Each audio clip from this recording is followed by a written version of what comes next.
अस्सलामु अलैकुम।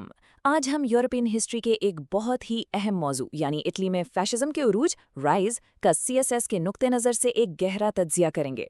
ये टॉपिक सिर्फ तारीख का एक बाब नहीं है, बल्कि ये इस बात को समझने का एक जरिया है कि कैसे एक कौम कभी कभी नज़्म ज़ब्त के बजाय इंतशार को चुनती है।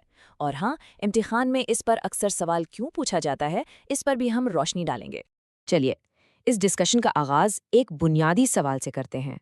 आखिर ऐसी क्या मजबूरी हो सकती है कि कौमें एक सेटल्ड सिस्टम, एक नज़्म-ज़ब्त के बजाय इंतशार और अफरा-तफरी को चुन लेती हैं? इटली की उस दौर की तारीख इस फलसफियाना सवाल का एक बहुत ही हैरानकुन और प्रैक्टिकल जवाब पेश करती है। इस पूरी गुफ्तगू में हम 6 अहम नुकात को कवर करेंगे। सबसे पहले, पहली जंग अजीम के बाद इटली किस बहरान से गुजर रहा था। फिर फैसिज्म के उरूज के असल असबाब क्या थे। उसके बाद मुसोलिनी इख्तिदार तक कैसे पहुंचा। फिर देखेंगे कि फैसिस्ट रियासत का ढांचा कैसा था, इसके असरात क्या हुए, और आखिर में एक तनकीदी तज्जिया और कंक्लूजन जो आपके एग्जाम के लिए बहुत ज़रूरी है। तो चलिए शुरू करते हैं हमारे पहले सेक्शन से, पहली जंग अजीम के बाद इटली का बुहरान। देखें, जंग जीतने के बावजूद इटली एक फातेह मुल्क नहीं बल्कि एक जख्मी कौम के तौर पर उभरा। तारीख में इस सूरत हाल को एक खास नाम दिया गया है, म्यूटिलेटेड विक्ट्री, यानी नामुकम्मल फतह। उस वक्त इटली को यकबड़क 4 बड़े बहरानों का सामना था।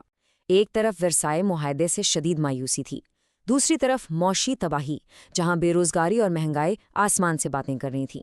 सियासी निज़ाम इतना कमज़ोर और गैर मुस्तहकम था कि हुकूमतें आती जाती रहती थीं, और इन सब के ऊपर समाजी बेचैनी, जहां हर तरफ सोशलिस्ट इनकलाब का खौफ फैला हुआ था। तो सवाल ये पैदा होता है कि इन हालात ने फैशिज्म के लिए ज़मीन कैसे हमवार की। आइए अब हम उन अवामिल पर नज़र डालते हैं जिन्होंने इस इंतहा पसंद नज़रिए, एक्सट्रीमिस्ट आइडियोलॉजी को पनपने का मौका दिया। देखिए, सबसे पहली और शायद सबसे अहम वजह थी सियासी अदम इस्तेहकाम। इटली की जमहूरी हुकूमतें फ्राजाइल यानी बहुत कमज़ोर और फ्रेगमेंटेड यानी बिखरी हुई थीं। हुकूमतें बार बार बदल रही थीं और आवाम की बुनियादी शिकायत को दूर करने में मुकम्मल तौर पर नाकाम थीं। इसका नतीजा क्या निकला? आवाम का जमहूरियत से एतमाद उठ गया और उन्हें एक मजबूत लीडर की ज़रूरत महसूस होने लगी। अच्छा, यहाँ आपके इम्तिहान के लिए एक बहुत मुफीद टिप है। फासिज्म के असबाब को याद रखने के लिए आप ये पेफ्ट एमडी का फॉर्मूला इस्तेमाल कर सकते हैं।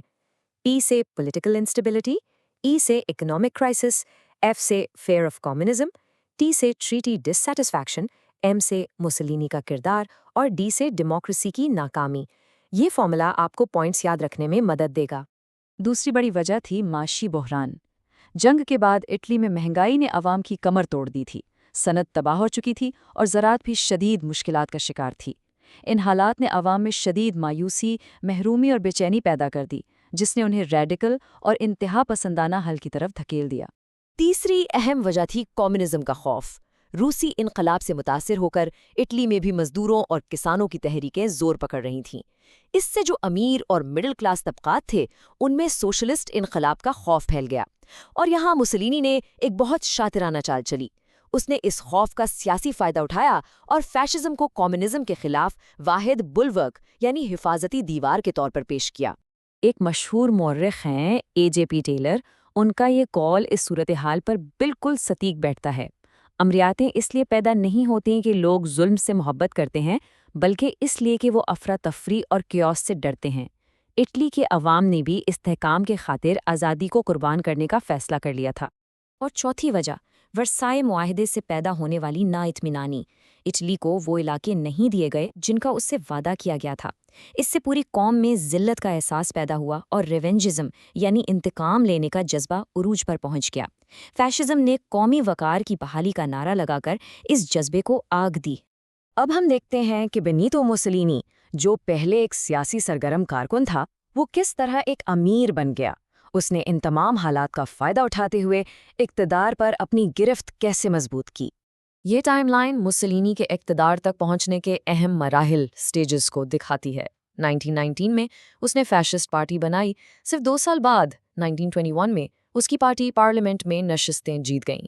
फिर आया 1922 का तारीखी मार्च ऑन रोम, जिसने बादशाह पर दबाव डाला और बिल आखिर 1925-26 तक उसने तमाम मुखालफत पर पाबंदी लगाकर एक मुकम्मल अमरीत कायम कर ली।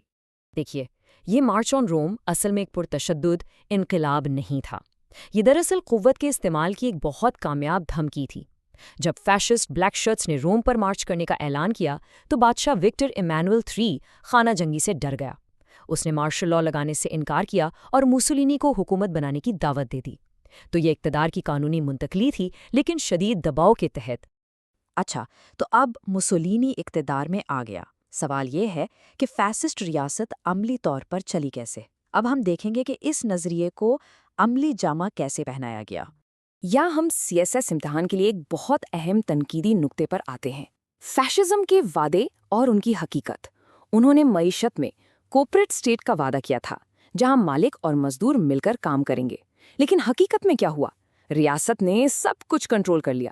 پروپیگنڈا قومی اتحاد کے نام پر شروع ہوا، لیکن وہ ایل دوچے یعنی لیڈر کی شخصیت پرستی بن کر رہ گیا، اور ایک منظم معاشرے کا وعدہ تمام آزادیوں کو کچل کر پورا کیا گیا۔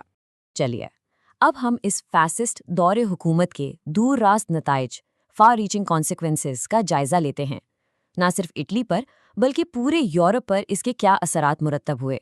اگر ہم اٹلی کے اندر دیکھیں تو سب سے بڑا اور سب سے تباہ کن اثر جمہوریت کا خاتمہ تھا، جو کل تباہی کا لگ بھگ 40% حصہ تھا۔ اس کے بعد معاشی جمود نے ملک کو کمزور کیا، سماجی ظلم و ستم نے عوام کی آزادی چھین لی، اور فوجی جارحیت نے ملک کو جنگ کی آگ میں دھکیل دیا۔ لیکن یورپ پر اس کے اثرات اور بھی زیادہ تباہ کن تھے۔ اس نے جرمنی میں ہٹلر جیسے امیروں کے لیے ایک رول ماڈل کا کام کیا۔ پورے بر اعظم یعنی کانٹیننٹ میں اس نے جمہوری اقدار یعنی ڈیموکریٹک ویلیوز کو کمزور کر دیا۔ پھر نازی جرمنی کے ساتھ مل کر ایکسس پاورز کا اتحاد بنایا، اور بالآخر اس کی جرئت نے ہی دوسری جنگ عظیم کی راہ ہموار کی۔ اب ہم اپنے اس تجزیے کے اختتامی حصے کی طرف بڑھتے ہیں۔ یہاں ہم ایک تنقیدی جائزہ پیش کریں گے اور امتحان کے لیے جو اہم نکات ہیں ان کو یکجا کریں گے۔ تو اس کا ہم ایک بیلنسڈ انالیسس کرتے ہیں۔ فیشزم کامیاب کیوں ہوا؟ اس لیے کہ جمہوریت میں کمزوریاں تھیں، معاشی بحران شدید تھا، اور قوم پرستی کی ایک سائیکولوجیکل اپیل تھی۔ لیکن یہ ناکام کیوں ہوا؟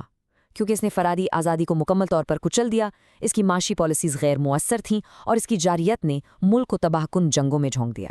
چلیے ایک آخری بار اس پورے واقعے کی کڑیوں کو تیزی سے جوڑتے ہیں تاکہ آپ کے ذہن میں یہ نقش ہو جائے۔ سب سے پہلے اسباب پیدا ہوئے: کمزور جمہوریت، معاشی بحران اور کمیونزم کا خوف۔ اس کے بعد موسولینی نے ان حالات کا فائدہ اٹھایا اور مارچ آن روم کے ذریعے اقتدار حاصل کیا۔ پھر اس نے پروپیگنڈا اور تشدد کے ذریعے امریت قائم کی، اور اس کا نتیجہ یہ نکلا کہ اٹلی ایک جابر ریاست بن گیا اور یورپ دوسری جنگ عظیم کی طرف چلا گیا۔ آخر میں آپ کے امتحان کے لیے اس کا خلاصہ یہ ہے: اٹلی میں فاسزم ایک عبرت ناک کہانی ہے۔ یہ ہمیں بتاتی ہے کہ کس طرح قومی بحران جب ایک پرکشش قیادت، کیرزمیٹک لیڈرشپ کے ہاتھ لگ جائے تو جمہوریت کو باہر سے نہیں بلکہ اندر سے ہی تباہ کر سکتا ہے۔ یہ نقطہ آپ کے جواب کا مرکزی خیال ہونا چاہیے۔ آپ کے امتحان کے لیے نیک خواہشات۔ اللہ حافظ۔